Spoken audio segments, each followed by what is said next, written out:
With Robert Whittaker successfully defeating Yoel Romero for the second time at UFC 225, he has put together a 9-fight winning streak and just looks so dominant. As of right now, there are certain potential opponents who would present a unique challenge towards him and could possibly give him trouble. So here is 5 possible opponents for Robert Whittaker after UFC 225. Number 5.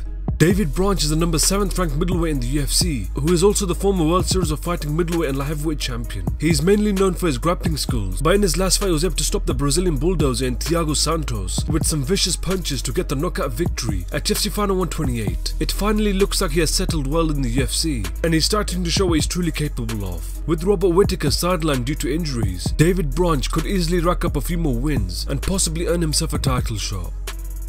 Number 4.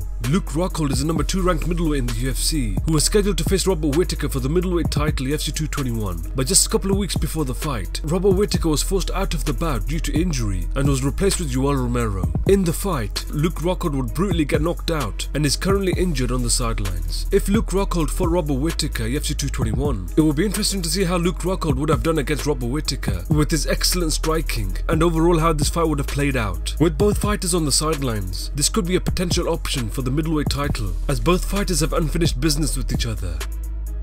Number 3.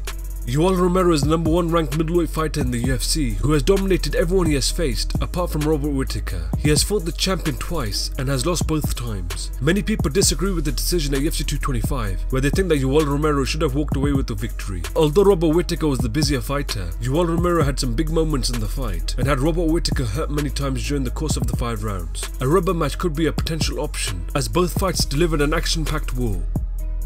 Number 2. Chris Weidman is the number 3 ranked middleweight fighter in the UFC, who was at one time the dominant UFC middleweight champion. He went through a rough patch but bounced back in his last fight, where he submitted Kelvin Gastelum by an arm triangle choke at UFC on Fox 25. He has used both of his wrestling and submission skills to dominate majority of his opponents. He also possesses very heavy hands and is known for viciously knocking out Anderson Silva at UFC 162. With both fighters recovering from injuries, Chris Weidman could be a possible opponent for Robert Whittaker when they are both ready to return. Number 1. Kelvin Gastelum is the number 4th ranked middleweight in the UFC, who has looked amazing since moving up to the division. We have seen him take out some big names with his heavy hands, where he has set himself up for a title shot. Just last year, he knocked out former UFC middleweight champion Michael Bisping in the first round at UFC Final 122 and gave Jacare Souza a lot of trouble at UFC 224, winning the fight by a split decision. Kelvin Gastelum clearly sticks out as the number 1 contender for the title and has the tools to give the champion a lot of trouble. Both fighters are former welterweights and both of them have looked amazing since moving up. This fight would likely happen next, where it will be interesting to see who comes out on top.